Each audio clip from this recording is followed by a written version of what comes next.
Sitting by the Fire, a podcast on ancestral wisdom, medicine, heritage, and transformation by Anna Solyom.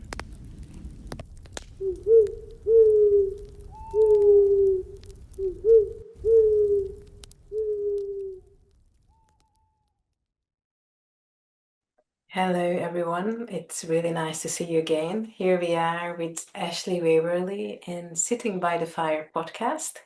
This is our next chapter, and Ashley is a colleague of mine from the Ancestral Lineage Healing Practitioners, Ancestral Medicine Network, and I want to invite you to please present yourself, and thank you very much for being here today. Yeah, thanks so much for having me. I'm so excited to see how we weave this conversation together. I'm sitting here today on the East Coast of the US on Mohegan land in Connecticut, in the middle of a very rainy forest. And my people are from France and Italy and Germany and Scotland and Poland. A whole lot of stories, all contained, all contained in this body. Yeah. Mm. So all the European roots are also quite present in you. That's beautiful. Yeah. Poland has always been something that historically has been really close to Hungary. There are even like little songs like how Polish and Hungarians are friends forever. I think it started in our revolution in 1848-49 that was against the Habsburgs. But of course, in that moment, Hungary stayed part of the monarchy. But anyway, so that's a lot of kinship Yeah. find in there. Yeah. And with that, people coming from Europe and settling in the US, what is it that you found something like a work in your life? What is it that you do usually? Mm. At this point, I spend a lot of my days as a ritualist and a writer. So it's gotten to a point, I've been doing ancestral lineage healing for about I think it's been 4 years now. And this is the first year where it's like, this is how I'm spending all of my time. I don't have to supplement with other things anymore, which had been a long goal of mine. Mm. Previously, in what feels like another life, I had a 15-year long fashion career, corporate fashion career, and most of that time was spent Wow. in in New York City. So very different context, very different lifestyle and way of being. But I see how even in those times, I did a lot of marketing and a lot of production. So I was the person with a clipboard and a microphone, on a photo shoot set or at a fashion show, kind of organizing things. And I see from this place how it's like, oh, that's ritual.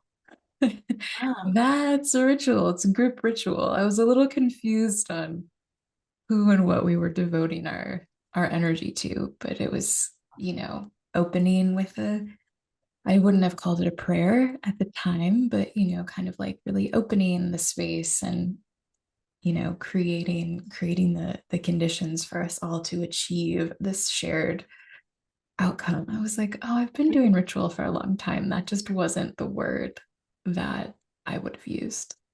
Yeah, that's really interesting because the first thing that came in my mind when you said that you've been working with fashion and corporate, that oh, but fashion is really connected to like modern day rituals, if we can say that, like whatever we put on when you go to theater, for instance, or weddings or different other rituals that we dress up or how we express our personalities and so on. And I have a question that I think we haven't spoken about this in this podcast, and is who is a ritualist for you, or What is to be a ritualist? What does that mean? I also use that word, but I never defined it. Yeah. To me, a ritualist is someone who works with the unseen to bring about changes in this 3D physical world.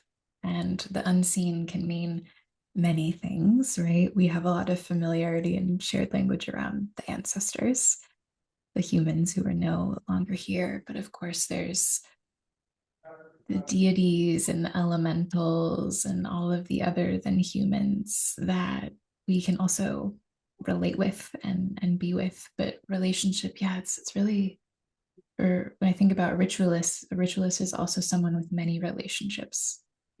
Yes, yes, yes. Many relationships and maybe many different contexts. Mm-hmm. But maybe there is something in the heart of it that is the same when you do ancestral lineage healing rituals, what has already been there when you were doing the rituals that you discovered that it was a ritual, like gathering everyone together and maybe holding something together to create something, Mm-hmm. like an effect in 3D, because I think there is nothing more 3D than fashion for me. Yeah, yeah, yeah, yeah. How do you define ritual? Mm.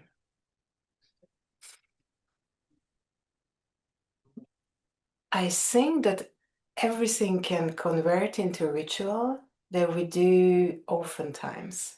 So whatever we do in our mornings and in our evenings, that can be part of a ritual. So there is one component that's about repetition for me, but also there is something which is about hmm, connected to presence, like really being present in the moment and connecting to that aliveness that we may not be able to define, but that is all around us like oxygen. Yeah. Whenever we connect with it, it makes you feel more alive. Mm. Something like that. Mm. I love that. Because I think aliveness or the expression of what life means to us, maybe that's part of the ritual. What do you think?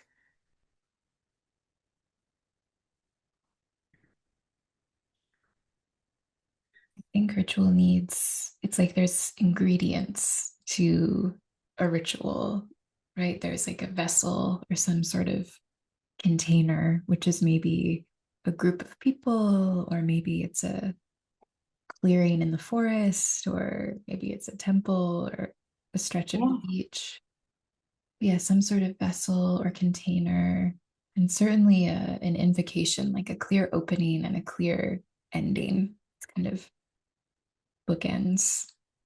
yeah, And like well-defined yeah, edges, if you want yeah, to get exactly.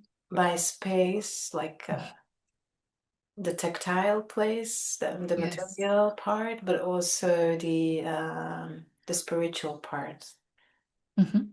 Hmm. and the time, because Hmm. usually it has a time frame, like we're going to this from this to this, Yeah, because maybe that's also impossible for us to exist 24 hours, 7 days a week in ritual, because that would be really tiring. it So would be exhausting.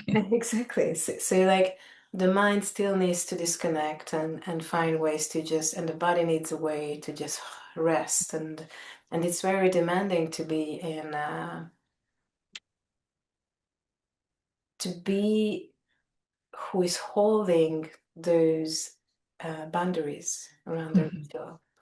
And I think when you say your ritual is this is something that you refer to, like maybe you are the one who is defining the edges and taking care that this is where it Mhm. ends and this is where it begins in all meanings and understandings. Absolutely. Absolutely. And then it feels like there's something about a shared intention or Yeah. a known intention.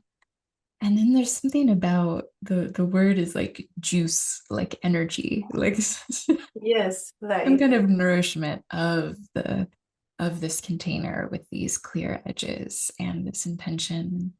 Sometimes it's our presence, like you said, like sometimes that can be the perfect ritual energy, or other times it's song or mm, movement or even grief or anger. Sometimes these emotions can be such powerful.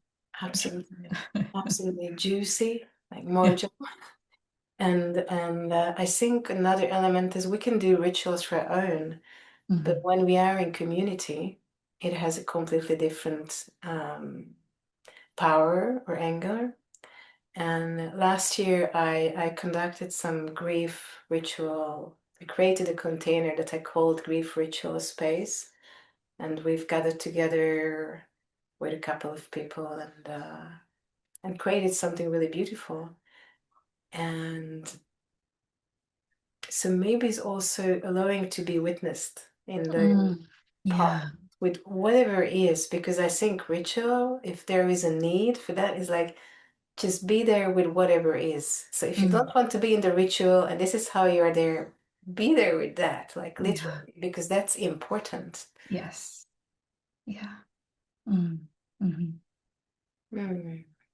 What what brought you to be like a ritualist, like with this conscious recognition that, oh, this is what I do and I do this? Yeah. The short answer is a crisis. Oh, A crisis. I don't mean to laugh, but um, yeah, I realized at a certain point that this career that I had was not good for me and not good for many other people and beings and things. But it started with the recognition of like, oh, this is actually hurting me. yeah. This isn't, it was the biggest dream I could dream, and I achieved it in many ways. And one day there was this kind of record scratch moment that I had no context for. I was at a work dinner and I realized, oh no, like I have to stop doing this. And I didn't really know why. I didn't really know. It was just like, oh no, I have to do something else. I have to do something different. And that happened about 6 months before the COVID pandemic really took over. And I was in New Wow. York City in 2020. So I had a very particularly intense COVID experience, right? Manhattan was a very particular place to be, but everything stopped, including this job. Like, everything just paused. Yeah. And Yeah. I would have never given myself the opportunity to slow down like that. Not just slow down, but to actually stop. There was nowhere to go. There was nothing to do. There was no one to meet. I just had to sit in my apartment by myself. Yeah, that can be very difficult. Yes, When it all the was. distraction disappear and you suddenly meet yourself and your thoughts and whatever we didn't want to meet before, that can be really shocking. And I think it was for many people. Yeah. And I had had an inkling for a while. I was like, I need to, I think the language I had at the time was like, I need to figure some things out about myself. Yeah. To figure some things out. I didn't know what that meant. I didn't know how to do it, but I knew that the trajectory I was on, there wasn't very much more runway the way I was existing or being. It was like, oh, there have to be some big changes. I don't know what that is. I don't know how to do it, but it Mm. seems important. And that space, having this whole lifestyle shift very abruptly allowed just enough space for all of the things I had been trying to outrun Oh, to really catch up with me. And that was quite a crisis. It was like, oh my goodness, this this is a lot. This is really intense. And through that intensity and that process, my ancestors kind of crash landed into my awareness.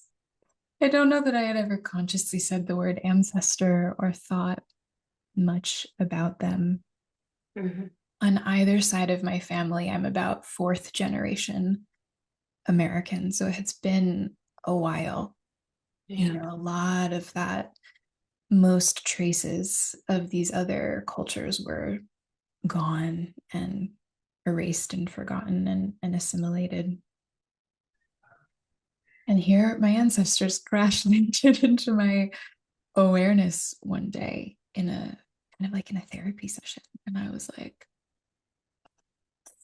the Uh, room is full of a lot of people and they're all talking to me. And oh my this God. this practitioner was like, okay, well, who are they and what are they saying? And luckily my two grandmothers who I had spent time with when they were in the body, they were like, ta-da! I was like, what is this? What is going on? And I just really opened myself to the experience and had this really long, beautiful conversation with my Mm. grandmothers. And they were kind of introducing me to these others. And at the end of all of this, my therapist, this woman I was working with, said, you might like to read this book by Dr. Daniel Ford. Yeah.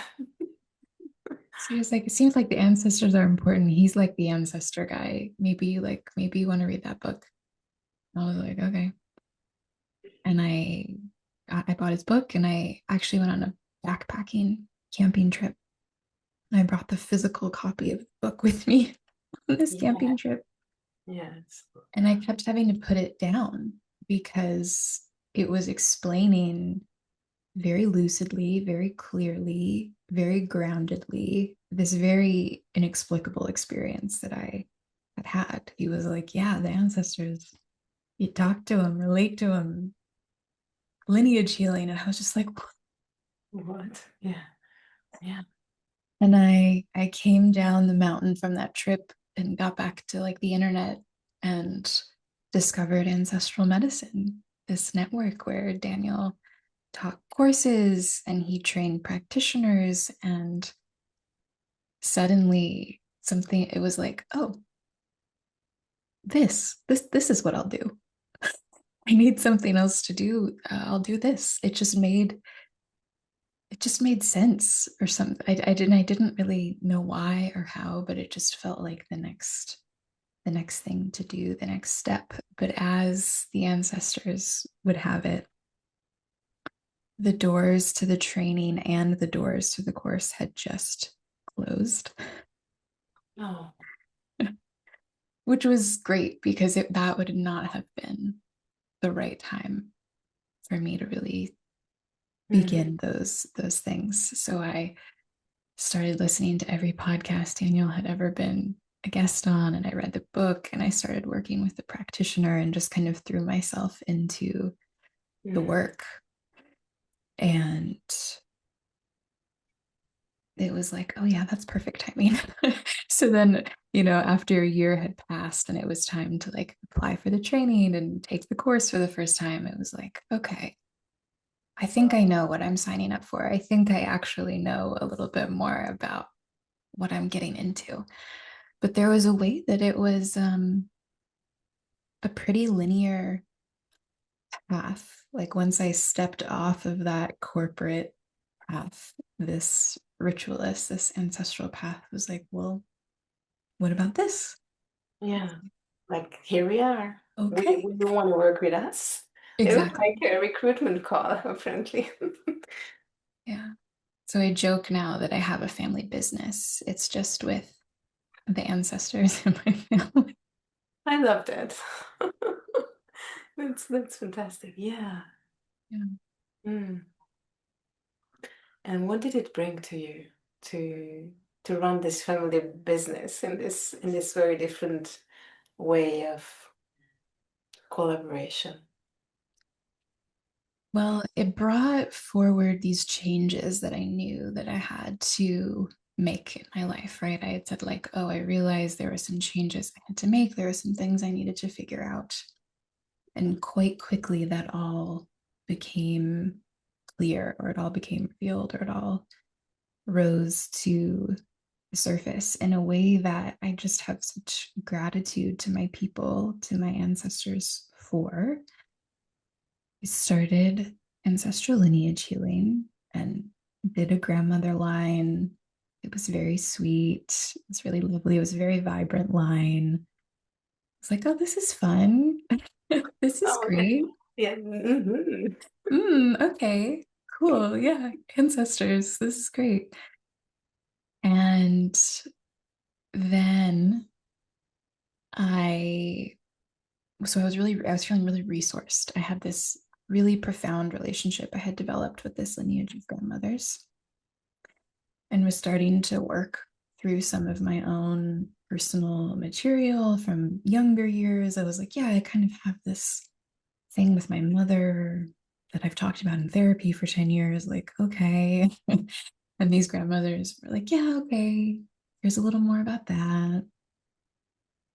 But there was still this sense that the way I was moving through life didn't really add up with that experience with my mother. It was like, I've met a lot of other people that describe their mothers in the way I describe mine, and they seem to be moving through the world differently than I am. They seem to be moving through the world with more ease than I am. Like something, I don't know what it is, but something's not adding up. Yeah. Yeah.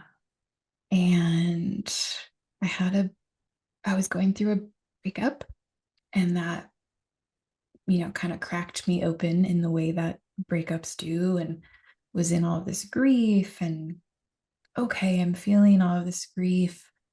I'm just kind of in this really raw place. And then the repressed memories from my childhood started to reveal Mhm. themselves. Wow. And when that started happening, everything began to make sense. And it was really through the relationship and this grounding of my ancestors that I was able to really sit with this information that finally had the ground to make itself known, right? With repressed memories, it's not something that we've forgotten. That's not, sometimes there can be this Yeah. misunderstanding of, oh, you forgot that. And repressed memories aren't about forgetting, it's about survival. It's about surviving something that is so unbearable. It Yeah. actually has to be removed from the conscious, from consciousness, from the conscious mind, because Yeah. there isn't the ground to integrate that experience. Yes. It's not And the it's, time, it's not a possibility, and it's just not now. Maybe not ever, but not now for sure. yeah, we're going to deal with that later. And Yeah. it was suddenly the later. It was time to deal with this.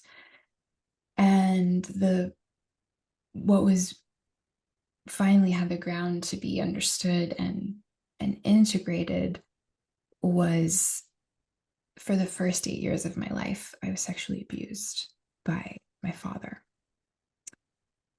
And having the ancestors be one of the primary relationships that this information was coming forward in was just such a gift.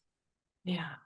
It was just such a gift because Mm. repressed memories can really, it brings up a lot of doubt. Absolutely. It Yes. brings up a lot of doubt. It's like, Did it really happen? yeah, Do am I I make making it this up? up? Yeah. Yeah. And my ancestors very quickly, well, I mean, quickly is not, but what was happening is they were showing me this pattern through all four lineages, not just my father's lineage, or, it was like through all of these lineages. And so, very early on in this experience, it was already bigger than me and bigger than me and my father. It was this way of depersonalizing. Yes. I mean, it was very personal. It's very personal.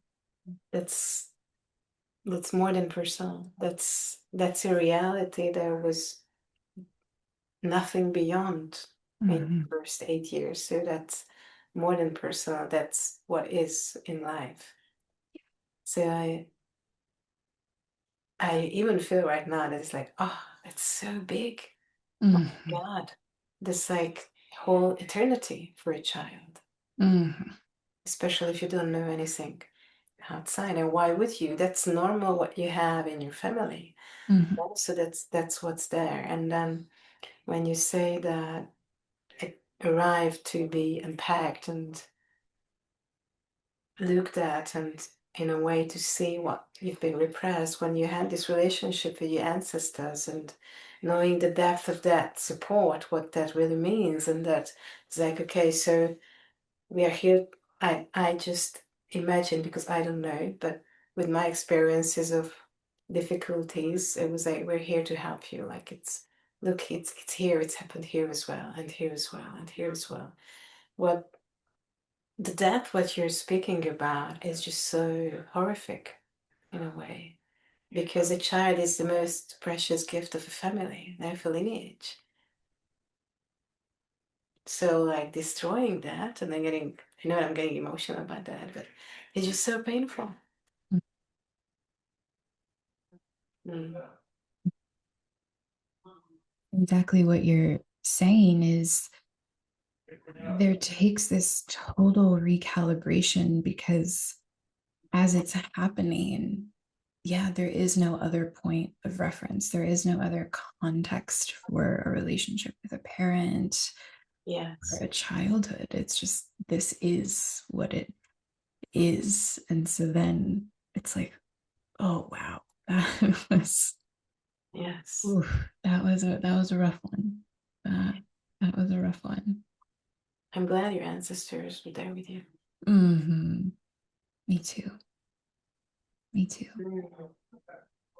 And but so very early on in the experience of the repressed memories coming back, there was already these multiple perspectives that I was observing. So I had my own personal experience. I had these memories. Then I had everything that I was experiencing when the memories were still repressed. And it was like, oh, even a lot of that in light of this new, it's like, oh, well, that, oh, okay.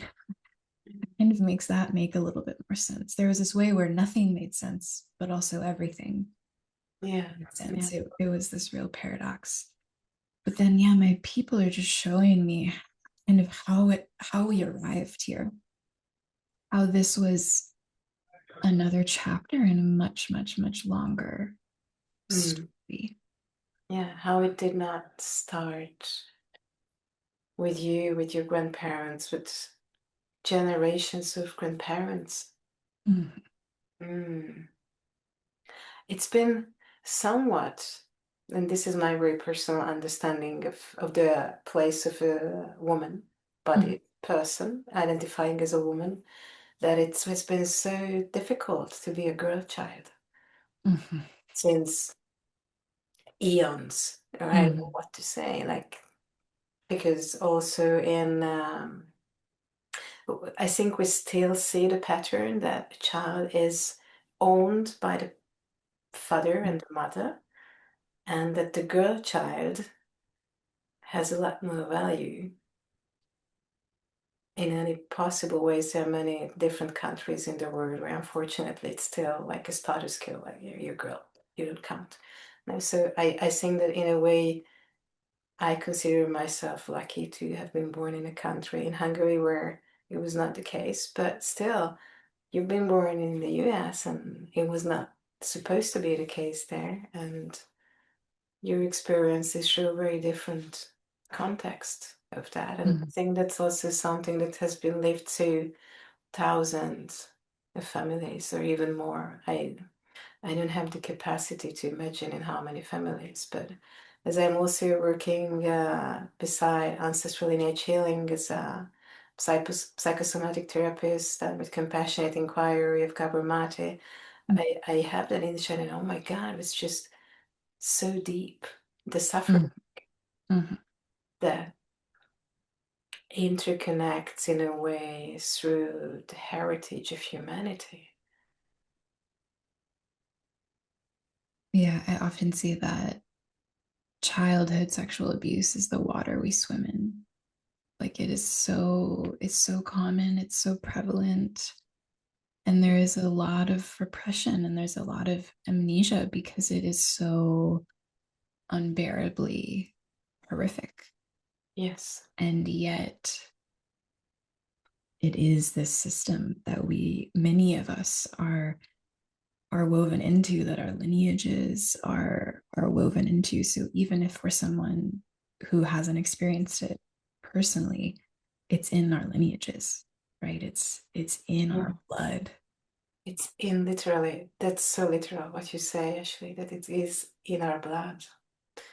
And I think in many cases that can actually result in frightening us to even speak about it or to acknowledge that that's reality or part of the reality that we live in. So we live in a dissociated state of mind, like in the same repression that you're speaking about. Like, oh, I know something is hurting, but I don't want to look at it because it's just too much. But yeah, I think that this not wanting to look at it is what creates even more suffering. So it's like a Yeah. unbreakable cycle of hurting others because we've been hurt. Yeah. It's true. It's true. And that was when everything began to come forward. My ancestors, at this point, it was three lineages that I had worked with, and kind of this council of vibrant ancestors said, okay, well, you have a choice. You can never say this out loud, or Wow. you can tell your story. You can tell the truth. And I was like, well, I'm going to do that. Yes. Of it course, if didn't it it came didn't so actually far, feel it yeah. didn't feel like a choice. I was like, no, I'm not. No, I'm gonna shine a light on this. And they were like, good, that's a good choice. Oh, We're gonna support you. but that's sweet that they presented it as a choice. Like, I mean, mentally, possibly that sounds a bit like a freedom, but yeah, sometimes it's just a hypothetical choice. Mm-hmm. Yeah, And I was like, no, yeah, if no, I'm gonna tell my truth. I'm gonna tell the truth. I'm gonna share this story. And they were like, great, we're gonna, yeah, we really support that. And I have a lot of folks that come to me who experienced childhood sexual abuse or who are survivors of incest who say, oh my God, how could you work with your ancestors? Like there's such yeah, pain from the family. Like I don't want anything to do with those people. Like yeah, what? It's very confusing. Some people come to me and are very confused. And I get that. I understand if that's the context of family and of ancestry is that it's painful. And there's many reasons that our ancestors can be, that people are like, oh, I don't want to yeah. go there. They did bad things. But that's the source of the most medicine. Yes, yes. That's a great paradox in this work that the more difficult, the more painful, the more I want to avoid the connection, the more power in medicine is twisted. Mm-hmm. It's really like, in a way, like untwist, Yeah. but it's not going to happen without us actually showing up. So I think what you mentioned earlier, that at one point you felt really resourced to step in the work. Possibly that's really important, that resourcefulness, that first connection with your grandmother, where you felt that that's nice and good and easy peasy, or yes. And then so like we need to feel that it's good also. So it's not about suffering. And I think that it's not about forcing us into something, but rather like allowing the emergence of another perspective, Mhm. no, like a broader image, just as like so you and I were training also to hold the ancestral lineage healing intensives in the context of 3-day intensive, and one beautiful exercise there is the forgiveness practice, and in many cases, and I know in my personal case with my mother's father's lineage, it was difficult to acknowledge even that, whoa, I even consider maybe forgiving. And I think the distinction that we make is really important, that forgiveness is not about forgetting what has happened,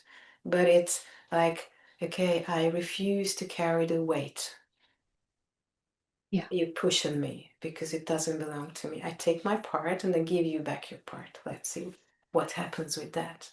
So it's Mhm. like there's a lot of medicine. There's a lot of medicine, and it's painful, but it's so liberating when,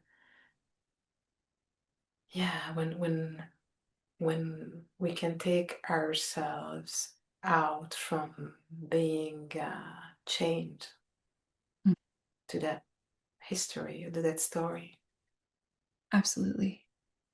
Absolutely. And having the ancestors alongside me as I navigate all of this and still navigate it, it's given me so much more space. And what I mean by that is also kind of early on in the experience, it occurred to me that at some point I'll probably forgive my father. And that was sort of a strange Wow. thought to float through my awareness. I was like, whoa, that, okay. But through the ancestors, what I've realized is there's a lot of space to have that conversation. We're not necessarily restricted to when he's in the body and I'm in the body, and well, we better figure this out because the clock is ticking. Yes, yes, I'm like, he's gonna have to answer to them. yes. They're gonna hold him through whatever is necessary. And at some point,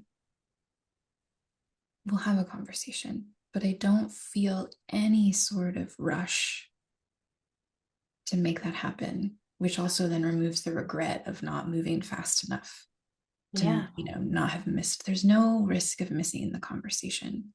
It yeah, really happens on my timeline, on my pace.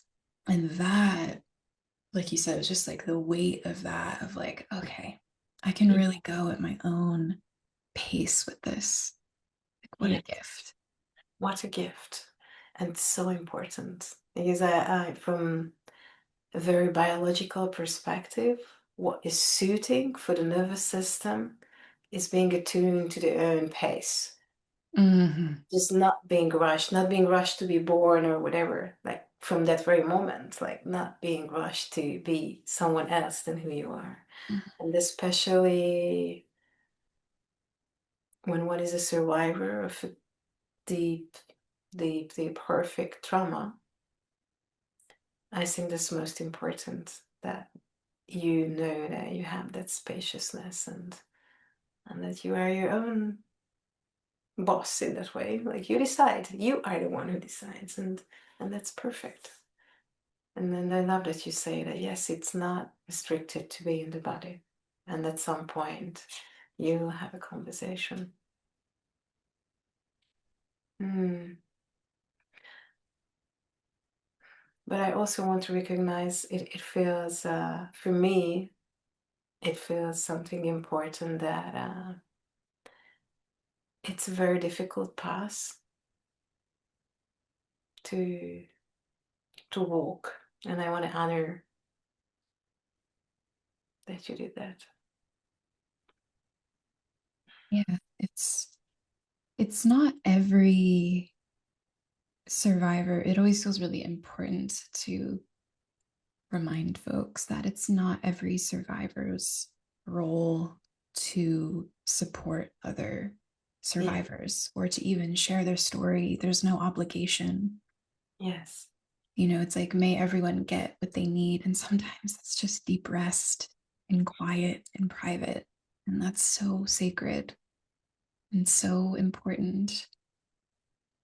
And for some people, it is like, okay, I can move into this role where I'm going to hold the light, I'm going to hold the lantern, I'm going to be the way shower for other people.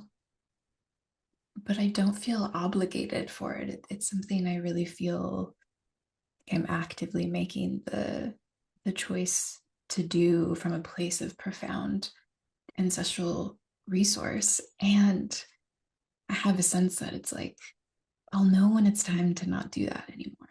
I'll know when it's time to not lead with that. But for right now, yeah, it was offered and I accepted. Yes. Yes, I hear you. And actually, you're stepping one step forward also because you're going to offer a beautiful course in Ancestral Medicine Network. Yes. Yeah. Beginning August 6th for 6 weeks, we're going to be gathering to tend the wound of Eros. So we're going to be gathering with our vibrant ancestors and with our supportive powers to really look at the ways that this lives within us and to begin to ritually work to alchemize these wounds. Mm. And it's open to everyone, whether it's your lived experience that you are a survivor, or maybe someone you know or your family is a survivor, or maybe you're a therapist or a practitioner and you work with survivors. It's open to everyone.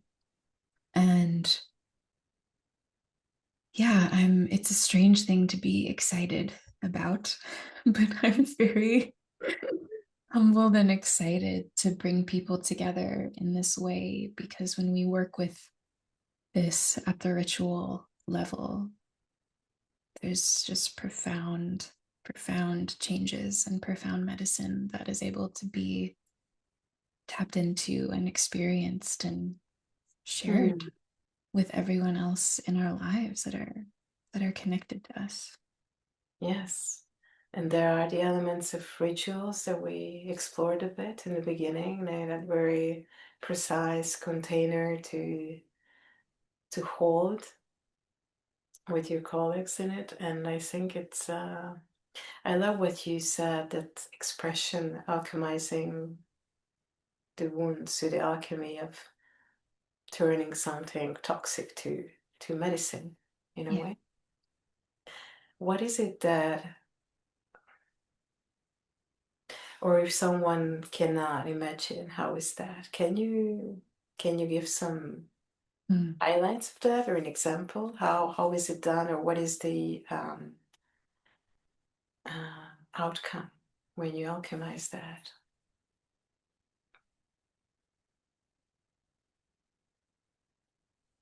Yeah, it's really common for folks to think, oh, there's something here, there's a burden or a toxin or a wound in the lineage or in my life, and I need to remove that. And Mm. that's part of it. But the absence of something negative isn't something positive. It's just if it's just, well, that's not there anymore, but it's not necessarily something beautiful and amazing that it's been replaced with. So it's like, oh, there's like kind of one more step.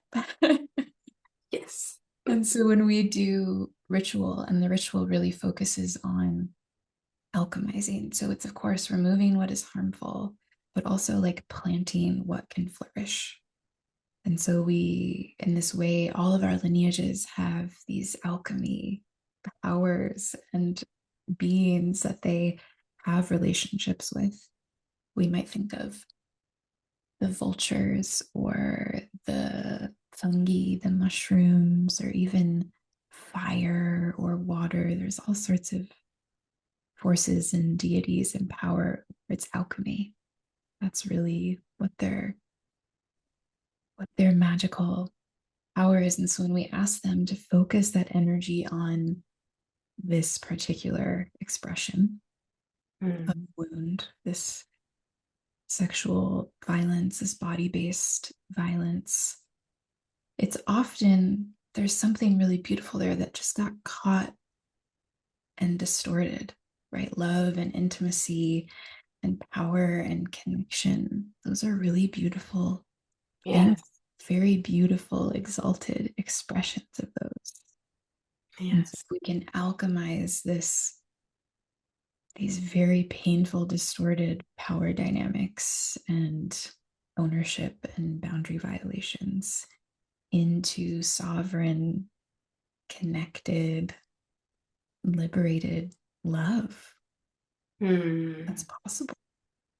Yes, it is possible. And I think that to some extent we all need that because the title, as you said, Eros, working with that Eros, that's like working with our libido. That's like working with the source of our physical bodies because this is how we came to exist in this world. So for me, arriving a little bit from the context of biodynamic psychotherapy that works a lot with inception and then the pre-birth journey and then the birth journey and so on. That's a profound implication because that's something that's deeply connected also to our creativity and that's when it's chopped off, it's like, oh, I don't know where I am, I can't find myself. Then we often go to the extremes, different extremes, because we are finding the balance or we're missing the balance. So I see that it's so needed and so beautiful, and especially in these ages, as you with the Epstein files and with all the Me Too, and I think also the like women speaking up finally of something that has been not possible in the past couple of thousands of years, maybe in this way. So Yeah. yeah, it's beautiful. And if you're interested and you're listening to us, it will be down here. So I think you still have a couple of days to sign Yeah. up if you're listening this before the 6th of August. Yes, exactly. Would love, love, love to have you and your people on that journey. And yeah, exactly what you said. Eros, it's restoring Eros to its full expression of life force. It's not reducing it down just to sex or like our genitals, which is in and of itself this whole horrible fragmentation where all of these other distorted expressions and manifestations come through. So it's really this, yeah, restoring Eros to wholeness, to our life force, our creativity, the very drive within us, like reconnecting to that. Mm, I hope anyone who needs find a way to the Mm. course and for in a way to wrap up this shared space, and we may continue in the future. But what would you suggest to someone who is maybe this is the first time they listen about ancestral lineage healing and maybe also dealing with something similar that you had? Even maybe they have repressed memories, they don't know what it is, just know that I don't remember much.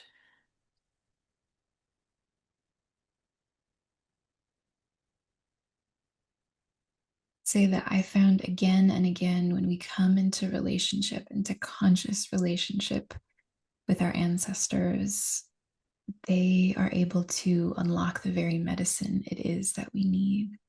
And we don't need to know what it is or why we need it or how to get it. All we need to do is show up. And in that way, it's a much simpler way of showing up to something. Other types of therapy, right? We have to show up, we have to think really figure things out, and it's personal effort. And of course, in ancestral lineage healing, you might be asked to do things and you need to show up to the ritual. Yeah. But there's a way that I think it's so profound and powerful because the answer, you're not self generating the answer. You just have to be willing to receive it. And it's Mm, often something much more powerful and profound than anything we could have thought ourselves into or made up ourselves. that's quite beyond what the mind is capable of imagining, I think. Yeah. Thank you so much, Ashley, Thank you. for Yeah, thank you. accepting the invitation, and may the course go well. Thank you. And thank you for everyone who have been with us here and listening to us. If you want to reach out to Ashley, her website and everything is also there. So thank you. And we continue. Yeah, more soon. Thank you. Bye. Mhm.